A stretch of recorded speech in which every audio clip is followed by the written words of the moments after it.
যে গ্রন্থটির পাঠ দীর্ঘদিন ধরেই আমাদের কন্টিনিউয়াস চলছে তা হল পঞ্চতত্ত্ব। গ্রন্থটি দীর্ঘদিন ধরেই আমরা আলোচনা করছি। গত পর্বে আলোচনা হয়েছিল অধ্যায় 5-এর অধ্যায় 12 পর্যন্ত, পর্ব 12 পর্যন্ত। সেখানে একটি জায়গায় শেষ হয়েছিল, খুব ইন্টারেস্টিং একটি জায়গা। সেইখান থেকেই আজকে আলোচনা আবার শুরু হবে, পাঠ আবার শুরু হবে। সেখানে তন্ত্রসার গ্রন্থে, নিগম তন্ত্রসার গ্রন্থের 4 অংশে একটি শ্লোক উল্লেখ করে দেবী বলছেন যে মদ্যপানে যাহার ভ্রান্তি হয়, রেত ও রক্তে যাহার ঘৃণা হয়, যাহার শুদ্ধা বলিয়া ভ্রম হয়, মৈথুন কার্যে যাহার পাপ আশঙ্কা হয়, সেই পাপিষ্ঠ কি করিয়া বলিতে পারে যে আমি জগন্মাতার আরাধনা করিয়া থাকি। অর্থাৎ যাহার দিব্য জ্ঞান হয় নাই, সে কখনোই সাধক বলিয়া পরিচয় দিবার যোগ্য নহে। এটা কারুর কথা নয়, একেবারে স্বয়ং দেবীর কথা। এরপরে এই আলোচনার পরে শিষ্য গুরুকে জিজ্ঞেস করছেন। শিষ্য কহিলেন, প্রভু, আপনার কথিত সমস্ত বৃত্তান্ত জ্ঞাত হইয়া পরম প্রীতি লাভ করিলাম। এক্ষণে কৃপা বিতরণপূর্বক দিব্যভাব, বীরভাব ও পশুভাবের স্বতন্ত্র স্বতন্ত্র পঞ্চমাকার কিরূপ, তাহা বর্ণনা করিয়া আমার আকাঙ্ক্ষা পূর্ণ করুন। আমরা জানি যে এই গ্রন্থের বিষয় হচ্ছে তন্ত্রশাস্ত্রে যে পঞ্চমকারের বর্ণনা করা হয়েছে তা কতটা গ্রহণযোগ্য কিনা বা কতটা গ্রহণ করা যায় ইত্যাদি বিষয়ে। যারা আগের পর্বগুলো শোনেননি, ডেসক্রিপশন বক্সে পর্বগুলোর লিঙ্ক দেওয়া থাকবে। এই প্রশ্নের উত্তরে, শিষ্যের প্রশ্নের উত্তরে, অর্থাৎ সহজ করে বললে, দিব্যভাবে যারা রয়েছেন তাদের পঞ্চমাকার কি, বীরভাবে যারা রয়েছেন তাদের পঞ্চমাকার কি, আর পশুভাবে যারা রয়েছেন তাদের পঞ্চমাকার কি। গুরুদেব বলিলেন, প্রিয় বৎস, তোমার কৌতূহল নিবারণের জন্য সাত্ত্বিক, রাজসিক ও তামসিক ভেদে দিব্য, বীর ও পশুভাবের যে ত্রিবিধ পঞ্চমাকার, তাহা আমি তোমার নিকট সবিস্তারে কীর্তন করিতেছি। তুমি একমন হয়ে শ্রবণ করো। দিব্যভাবের সাত্ত্বিক পঞ্চমাকার প্রথমে এবারে আসছে। যিনি দিব্যভাবে আছেন, অর্থাৎ যাঁর সমস্ত চক্র, মূলাধার জাগরিত হয়েছে, কুলকুণ্ডলিনী জাগরিত হয়ে সুষুম্নার ভেতর দিয়ে ব্রহ্মগ্রন্থি ভেদ করে হৃদয়ে অনাহত চক্রের বিষ্ণুগ্রন্থি ভেদ করে দুই ভুরুর মাঝখানে রুদ্রগ্রন্থি ভেদ হয়ে যিনি সহস্রারে পৌঁছে গেছেন, তিনি দিব্যভাবে আছেন, সত্যগুণে আছেন। অর্থাৎ চক্রে যার সাধন হয়, অন্তর্চক্রে যার সাধন হয়। তো দিব্যভাবের সাত্ত্বিক পঞ্চমাকার কি, আগে এটা শোনো। কৈবল্যতন্ত্রের প্রথম পটলে একটি শ্লোক বলা হচ্ছে। সেই শ্লোকের অর্থ হচ্ছে এই যে, দেবী মদ্য, মাংস, মৎস্য, মুদ্রা ও মৈথুন এই পঞ্চমাকার নির্বাণ মুক্তির হেতু। এবং এরপরে আরও বিভিন্ন গ্রন্থের কথা রয়েছে, সেগুলো উল্লেখ আছে, আমি স্ক্রিনে সেগুলো দিয়ে দেব। আমি মূল আলোচনায় যাই।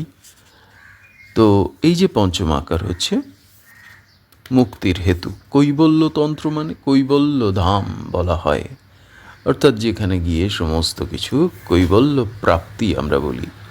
তো মদ্য কি, যিনি দিব্যভাবে আছেন, সত্যগুণে আছেন, মদ্য কি? সেখানে মদ্য সম্পর্কে বলা হচ্ছে, নির্বিকার নিরঞ্জন পরব্রহ্মতে যোগ বল দ্বারা যে প্রমোদন জ্ঞান, তাহার নাম মদ্য। ভালো করে মন দিয়ে শোনা উচিত সকলের। যিনি সত্যজ্ঞানে গেছেন, যিনি পরিপূর্ণ সহস্রার চক্রে তিনি প্রবল ধ্যানস্থ হতে পারেন, সেই সাধকের জন্য মদ্য কি? নির্বিকার, নিরঞ্জন, পরব্রহ্মতে যোগবল দ্বারা যে প্রমোদন জ্ঞান, তাহার নাম মদ্য।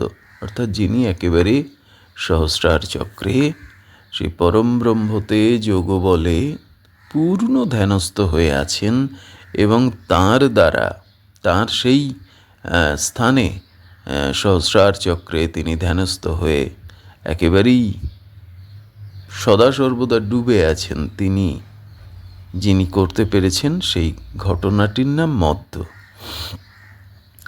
অর্থাৎ সুরাপায়ী ব্যক্তিরা যাদৃশ্য শক্তির শরীর রক্ষণাবেক্ষণ বিষয়ে জ্ঞান শূন্য হইয়া আনন্দ লাভ করে, তাদৃশ্য বিষয়ে জ্ঞান শূন্য হইয়া নির্মল ব্রহ্মে যে আনন্দ জ্ঞান, তাহার নাম মদ্য। অর্থাৎ সাধারণ মানুষ শরীর থাকলো কি গেল এটার যেমন তোয়াক্কা না করে মদ খেয়ে যায়, এবং শরীর কোথায় পড়ে যাচ্ছে, কি পড়ে যাচ্ছে, কোথায় কি করছে, এটা তার জ্ঞান থাকে না যারা মদ খায়, মাতাল যাদের বলা হয়। সেই রকমভাবে যিনি ধ্যানী, প্রচণ্ড গভীর ধ্যানে তিনি চলে গেছেন এবং সদা সর্বদা তার ধ্যান সহস্রারে হচ্ছে, সেই মানুষ, সেই ব্যক্তি বা সেই মহাসাধক, তার শরীর কি অবস্থায় আছে, কি করছে, তার শরীর নড়তে পারছে কি পারছে না, এদিকে তার কোনো খেয়াল নেই। তার শরীরে খিদে পেয়েছে কি খিদে পায়নি, তার শরীর কোথায় পড়ে আছে এই সম্পর্কে তার কোনো সচেতনতাই নেই, শরীর সম্পর্কে তার কোনো যত্নই নেই। তিনি মহাধ্যানে রয়েছেন সহস্রারে। তাকে বলা হচ্ছে দিব্যভাবে অর্থাৎ সত্যগুণে মত্ত। আমি এই প্রসঙ্গে একটু বলে রাখি যে শিবকে দেওয়া হয় কি না তার পুজোর সময় গাঁজা বা নেশার বস্তু, এটা বহিরঙ্গের উপকরণ মাত্র, এটি পশুভাবের উপকরণ, মানে যিনি তমগুণান্বিতভাবে পুজো করছেন। কিন্তু ধ্যানের একটি স্তর আছে, বিশেষ করে যখন সাধক রুদ্রগ্রন্থি ভেদ করে, অর্থাৎ আজ্ঞাচক্র ভেদ করে কপালের ওপরের দিকে তিনি ধীরে ধীরে মূলাধার চক্র, তার এই কুণ্ডলিনী শক্তি ওপরের দিকে উঠতে থাকে। একটা স্টেজ আছে, যেই স্টেজটা পেরোলেই সেই নেশার ভাবটি আসতে থাকে। ওই কারণে সাধক সদা সর্বদা তিনি তার চোখ বুজে আসে, তার কথা সেই সময় জড়িয়ে যায়, তিনি ঠিকমতো করে কথা বলতে পারেন না, এইরকম একটি অবস্থা বা অর্ধনিমিলিত অবস্থা থাকে, চোখ অর্ধেকটা বুজে আছে, কথা জড়িয়ে যাচ্ছে। এই অবস্থা কিন্তু ধ্যানের মধ্য দিয়ে আসে। অর্থাৎ বাইরের মানুষ নেশা করে যে অবস্থায় আসেন, মদ খেয়ে যে অবস্থায় আসেন, একজন সাধক তিনি ধ্যানের মধ্য দিয়েও সেই নেশার অবস্থায়, অর্থাৎ তিনি ব্রহ্ম নেশায় মত্ত তখন। এই কারণে আমরা বলি যে শিব নেশা করেন, শিবকে গাঁজা বা গঞ্জিকা দেয়া হয়, শিব গঞ্জিকা সেবন করেন। আসলে আমরা মহামূর্খের দল, শিব কখনো গঞ্জিকা সেবন করেন না। ওটি সাধনের এমন একটি অবস্থা, ওটি শিব সদা সর্বদা এমন উচ্চতম ধ্যানে ব্রহ্ম ঘরে এমন করে তিনি সংযুক্ত থাকেন পরম ব্রহ্মের সঙ্গে। তিনি তো আসলে পরম ব্রহ্ম, শিব বা মহাদেব, তিনি সদা সর্বদা, মানে যিনি মহাদেব, যিনি আশুতোষ, যিনি কামেশ্বর, তাঁরা তো ত্রিগুণে আছেন। তো তিনি ত্রিগুণে থেকেও তিনি সদা সর্বদা এমন পরম ব্রহ্মের সঙ্গে সংযুক্ত হয়ে আছেন যে ওই ধ্যানের ওই স্টেজটাতে নেশা মতো অবস্থা হয়, অর্থাৎ শরীর মন সেগুলো আর যথাযথভাবে কাজ করে না। এই কারণে এইটি হচ্ছে দিব্যভাবের সাধনের অংশ, ওটা ধ্যানের মধ্যে ওই নেশা হয়। শিব ওই স্তরে সদা সর্বদা বিলং করেন, বা বলা যেতে পারে শিব বিলং করেন না, সাধক ওই স্তরে সদা সর্বদা বিলং করলে তবে শিবের সঙ্গে সংযুক্ত হন। এই কারণে পশুভাবে যারা সাধন করেন, অর্থাৎ তমগুণের সাধকরা ওই গঞ্জিকা দেন, তার কারো গঞ্জিকা বা গাঁজা এটি দেয়া হয়, তার কারণ তিনি কোনোদিন ওই পর্যায়ে পৌঁছতে পারবেন না। তিনি অনুকল্প হিসেবে, ওই মদ্যের অনুকল্প হিসেবে বা নেশার অনুকল্প হিসেবে ওটাকে প্রদান করেন। যাই হোক, কথা বলতে বলতে দীর্ঘ হয়ে যাচ্ছে। তারপরে কি বলছেন? অর্থাৎ সুরাপায়ী ব্যক্তিরা যাদৃশ্য শরীর রক্ষণাবেক্ষণ বিষয়ে জ্ঞানশূন্য হইয়া আনন্দ লাভ করে, তাদৃশ্য বিষয়ে জ্ঞানশূন্য হইয়া নির্মল ব্রহ্মে যে আনন্দ জ্ঞান, তাহার নাম মত্ত। মাংস বলতে কি বোঝানো হচ্ছে? যারা রয়েছেন দিব্যভাবে, সাধক যে নিজকৃত সদাসৎ কর্ম আমাতে মন্ত্রপূর্বক সমর্পণ করে, সেই কর্ম সমর্পণের নাম মাংস। সুতরাং যোগীরা শরীরের অংশবিশেষকে মাংস বলিয়া নির্দেশ করেন না। খুব ভালো করে শোনার মতো। স্বয়ং দেবী বলছেন যে যিনি দিব্যভাবে রয়েছেন তার কাছে মাংস কি?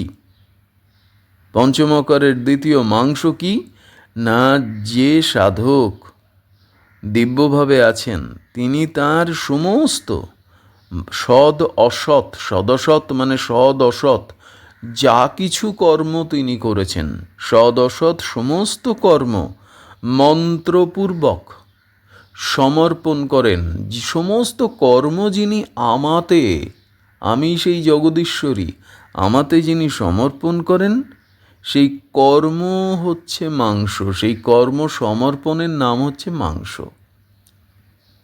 তাহলে মাংস কি না, যিনি সত্যগুণে সাধন করছেন তার সৎ অসৎ জন্ম জন্মান্তরের যত কর্ম সব তিনি আমাকে নিবেদন করছেন। এই কর্ম সমর্পণের নাম, দেবীকে কর্ম সমর্পণের নাম দিব্যগুণের সাধকের, সেটি হচ্ছে মাংস। সুতরাং যোগীরা, যারা যোগী তারা জানেন যে শরীরের অংশ বিশেষকে মাংস বলা হয় না। মদ্য সাধক এবারে কি? মদ্য সাধক অগম সারে বলা হচ্ছে, হে বরাননে, ব্রহ্মরন্ধ্র অর্থাৎ সহস্রার হইতে যে অমৃতধারা ক্ষরণ হয় তাহা পান করিয়া যে ব্যক্তি আনন্দিত হয়েন তাহারই নাম, তাহাকেই মদ্য সাধক বলা হয়।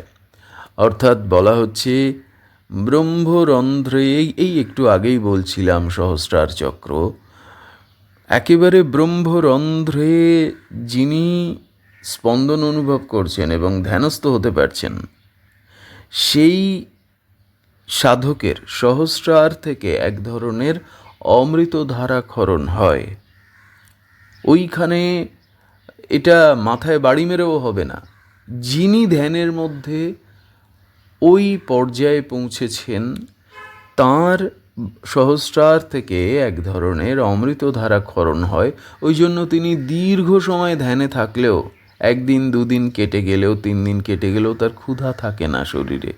তিনি যখন সাধনের বা ধ্যানের ওই স্তরে আছেন, দিনের পর দিন তিনি যদি ওই অবস্থাতেও থাকেন, তার দেহে ক্ষুধা, তৃষ্ণা, যন্ত্রণা, ভয়, কষ্ট, দুঃখ কিচ্ছু নেই। তার কারণ ওই সহস্রার থেকে এমন একটি ধারা নির্গত হয় যাকে দেবী বলছেন অমৃতধারা। সেই অমৃতধারা পান করে তিনি মহা আনন্দিত থাকেন এবং এই আনন্দের আস্বাদনে তিনি নেশাগ্রস্ত থাকেন, ব্রহ্ম নেশায় মশগুল থাকেন। এটিকেই বলা হচ্ছে মদ্য সাধক। মদ্য সাধক সম্পর্কে আবারও ওই একই গ্রন্থ আগমসারে একটি শ্লোক বলা হচ্ছে। এবারে মাংস সাধক সম্পর্কে বলা হচ্ছে। মাংস সাধক সম্পর্কেও বলা হচ্ছে যে আরেকটি শ্লোক ওখানে তোলা হয়েছে। আর মৎস্য সাধক, মৎস্য সম্পর্কে বলা হচ্ছে, মৎস্য সাধক নয়, মৎস্য সম্পর্কে, পঞ্চমকারের মৎস্য সম্পর্কে বলা হচ্ছে যে আমার ন্যায় সর্বভূতেরই সমান সুখ বা দুঃখ আছে। আমি যে বিষয়ে সুখী বা দুঃখী নই, সকল জীবই সেইরূপ হইতে পারে। এই যে সাত্ত্বিক জ্ঞান, তাহার নাম মৎস্য। অর্থাৎ এই পৃথিবীময় আমার যে সুখ দুঃখ তা পৃথিবীর সবারই আছে, সুখ দুঃখ সবার মধ্যে আছে, সবাই এই সুখ দুঃখ দ্বারা চালিত হয়, ফলে এটা নিয়ে বিচলিত হবার কিছু নেই। এই যে সাত্ত্বিক জ্ঞান, অর্থাৎ সুখ দুঃখ, সুখ আসবে পরেক্ষণে দুঃখ আসবে, দুঃখ আসবে পরেক্ষণে সুখ আসবে, এই নিয়ে বিচলিত হয়ে জীবনকে নষ্ট করে কোনো লাভ নেই। আমারও যেমন শরীরে, পঞ্চভূতের শরীরে সুখ দুঃখের মধ্য দিয়ে যেতে হবে, এই জগৎ সংসারও সেই সুখ দুঃখের মধ্য দিয়ে যায়। এই যে জ্ঞান, এই জ্ঞানটির নামকেই বলা হচ্ছে মৎস্য। তারপরে হচ্ছে মুদ্রা। মুদ্রা সম্পর্কে বলা হচ্ছে মা শব্দে রসনাকে বুঝায়, তদংশ বাক্য, ইহা রসনার প্রিয়, যে ব্যক্তি তাহা ভক্ষণ করে অর্থাৎ বাক্য সংযম করে, সেই যোগী পুরুষকেই মাংস সাধক বলা হয়। তো মুদ্রাকে বলা হচ্ছে যে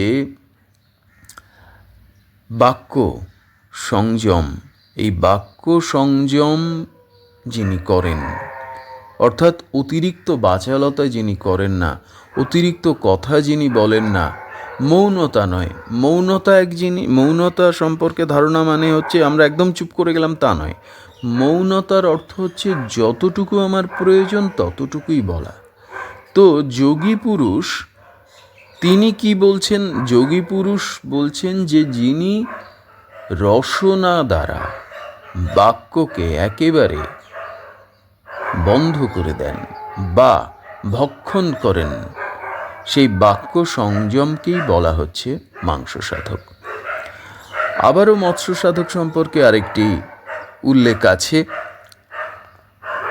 মৎস্য সম্পর্কে আরেকটি শ্লোকে বলা হচ্ছে যে গঙ্গা ও যমুনা এই দুই নদীর মধ্যে যে দুইটি মৎস্য সর্বদা বিচরণ করিতেছে, যে ব্যক্তি তাহা ভক্ষণ করে সেই ব্যক্তির নাম মৎস্য সাধক। গঙ্গা অর্থে ইড়া নাড়ি, অর্থাৎ মেরুদণ্ডের বাম দিকে যে নাড়ি তাকে ইড়া বলে বা চন্দ্র নাড়ি বলে। আর যমুনা অর্থে পিঙ্গলা নাড়ি, মেরুদণ্ডের ডান দিকে যে নাড়ি অর্থাৎ সূর্য নাড়ি তাকে পিঙ্গলা নাড়ি বলে। এই নাড়িদ্বয়ের মধ্যে সর্বদা যে নিঃশ্বাস প্রশ্বাস যাতায়াত করছে তাহার নাম মৎস্য। অর্থাৎ যিনি ডান নাকে শ্বাস, বাম নাকে শ্বাস পড়লেই বোঝা যাবে যে কার কোন নাড়িতে শ্বাস পড়ছে। তো এই নাড়িদ্বয়ের মধ্যে যে শ্বাস প্রশ্বাস যাতায়াত করছে তার নাম মৎস্য। যে ব্যক্তি তাহা ভক্ষণ করে অর্থাৎ শ্বাস প্রশ্বাস নিরোধ দ্বারা প্রাণায়াম করে সেই ব্যক্তির নাম মৎস্য সাধক। অর্থাৎ শ্বাস প্রশ্বাসকে যে নিয়ন্ত্রণ করে এবং সাধন করতে করতে শ্বাস প্রশ্বাস একেবারেই কমে যায়, এবং যিনি পূর্ণ ধ্যানস্থ রয়েছেন তার শ্বাস প্রশ্বাস প্রায় পড়েই না, এই সাধককে বলা হচ্ছে মৎস্য সাধক দিব্যভাবে, অর্থাৎ সত্যগুণে যিনি সাধন করছেন, যোগী যিনি।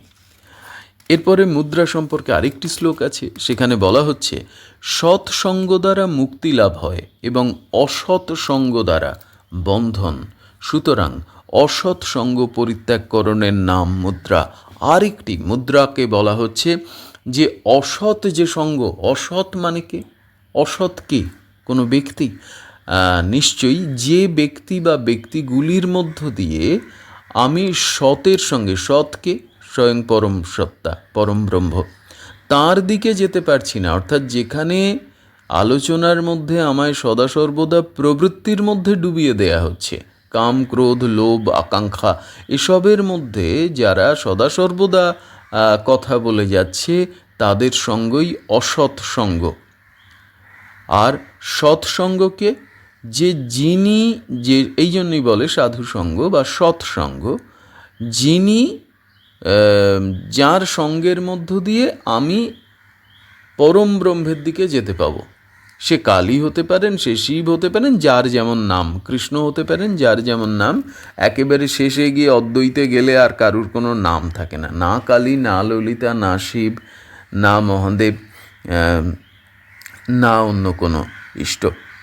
তো এই যে সৎসঙ্গ দ্বারা মুক্তিলাভ এবং অসৎসঙ্গ দ্বারা বন্ধন, সুতরাং অসৎসঙ্গ পরিত্যাগকরণের নাম মুদ্রা। মৈথুন সম্পর্কে আগমসার গ্রন্থে আরেকটি অত্যাশ্চর্য কথা বলা হচ্ছে। সেখানে বলা হচ্ছে, শিরস্থিত সহস্রদল কমলান্তর্গত কর্ণিকা মধ্যস্থিত হলক্ষ ভূষিত অকথাদি রেখারূপ ত্রিকোণ যন্ত্র মধ্যে পারদ সদৃশ নির্মল শ্বেতবর্ণ, কোটি সূর্য সদৃশ প্রভাযুক্ত, কোটি চন্দ্রমার ন্যায় সুশীতল, অতিশয় কমনীয় এবং মহাকুণ্ডলিনী সংযুক্ত যে আত্মা অর্থাৎ পরম শিব আছেন, তাহা যিনি বিজ্ঞাত হইয়াছেন, তিনি মুদ্রা সাধক। আরেকটি কথা বলা হচ্ছে যে সহস্রারে এই যে পরম শিব রয়েছেন এবং কুলকুণ্ডলিনী শক্তি, রুদ্রগ্রন্থি যখন ভেদ করে যায় তখন আর তিনি কুলকুণ্ডলিনী নন, তিনি কুণ্ডলিনী শক্তি। সেইখানে যখন সংযুক্ত হয়ে আছেন পরম শিবে, এইটা যিনি বিজ্ঞাত হইয়াছেন অর্থাৎ যিনি জানেন, এই জ্ঞানটি যিনি জানেন তিনি মুদ্রা সাধক। আর যিনি ওইটির সঙ্গে সংযুক্ত অর্থাৎ ওই স্পন্দনকে অনুভব করতে পারছেন, আস্বাদন করতে পারছেন, তিনি মৈথুনে আছেন।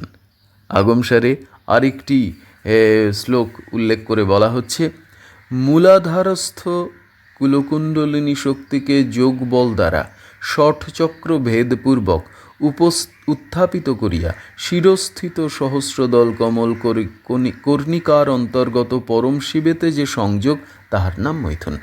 সহজ বাংলায় বললে ওই আমাদের যে কুলকুণ্ডলিনী শক্তি যা মূলাধারে ঘুমন্ত অবস্থায় আছে, তাকে জাগিয়ে যে সাধক কৌলিক ক্রিয়ার মধ্য দিয়ে কুল ছাড়িয়ে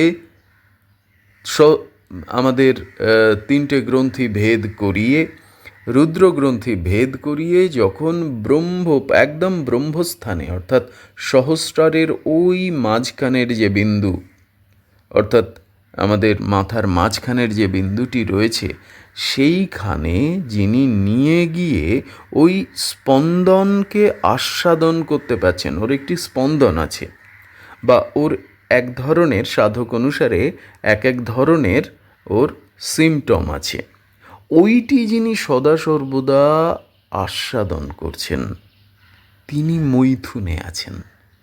অর্থাৎ ওই পরম ব্রহ্ম রয়েছেন, পরম শিব রয়েছেন ওই সহস্রারের ওই সহস্রার চক্রের ঠিক মাঝখানের অংশে, আর মূলাধার থেকে শক্তি, কুলকুণ্ডলিনী শক্তি চক্র ভেদ করে সেই পরম শিবে মিললে তার একটি স্পন্দন আছে। একমাত্র যোগী ছাড়া এই অনুভব কেউ কোনোদিন কোনো জন্মে পাবেন না। ওই যে আস্বাদন, ওই আস্বাদনকে বলা হচ্ছে মৈথুন। অর্থাৎ শক্তি এবং শিব মিললেন। কোথায় মিললেন? একেবারে ব্রহ্মরন্ধ্রে গিয়ে। সেইটিকেই বলা হচ্ছে মৈথুন। এইটি হচ্ছে দিব্যভাবের সাধকের অর্থাৎ সত্যগুণে যা চক্রভেদ হয়েছে তার মৈথুন। এরপরে 11 পটল নির্বাণতন্ত্রে সাত্ত্বিক পঞ্চমাকার মাহাত্ম্য সম্পর্কে বলা হয়েছে। তার আগে বেশ কিছু কথা এখানে রয়েছে যে কুমকুম আভাযুক্ত কুন্দমধ্যস্থ অর্থাৎ মণিপুরী চক্রস্থিত রকারের সহিত আকার রূপ হংস দ্বারা অর্থাৎ শ্বাস প্রশ্বাস দ্বারা বিন্দুস্বরূপ মূলাধার অন্তর্বর্তী যোনিমণ্ডল স্থিত মকার সহস্রারে সংযোজনা করিলে সুদুর্লভ ব্রহ্মজ্ঞানরূপ মহানন্দ অর্থাৎ পূর্ণানন্দ ভোগ হইতে থাকে। যার হয়েছে, যিনি তুলতে পেরেছেন, যার এই ঘটনা ঘটেছে, দেহের মধ্যে একমাত্র তিনিই জানেন কি হতে পারে। এই মৈথুন সাধক সহস্রারে আত্মাতে রমণ করেন বলিয়া আত্মারাম শব্দে লক্ষিত হইয়া থাকেন। কে আত্মারাম? না, যিনি কুলকুণ্ডলিনী শক্তিকে সহস্রারে নিয়ে গিয়ে ওই রমণ, ওই মিলনকে, শিবশক্তির মিলনকে নিজ দেহের মধ্যে অনুভব করছেন, ওই আত্মাকে অনুভব করছেন, আত্ম আরামকে অনুভব করছেন। ওই মৈথুনই, সেই মৈথুনের মধ্য দিয়ে যে আরাম, সেইটিকে আত্মারাম বলা হচ্ছে। অতএব রাম নামের অর্থ তারক ব্রহ্ম, সন্দেহ নাই। ফলে বোঝা যাচ্ছে রাম নামের অর্থ কি? তারক ব্রহ্ম।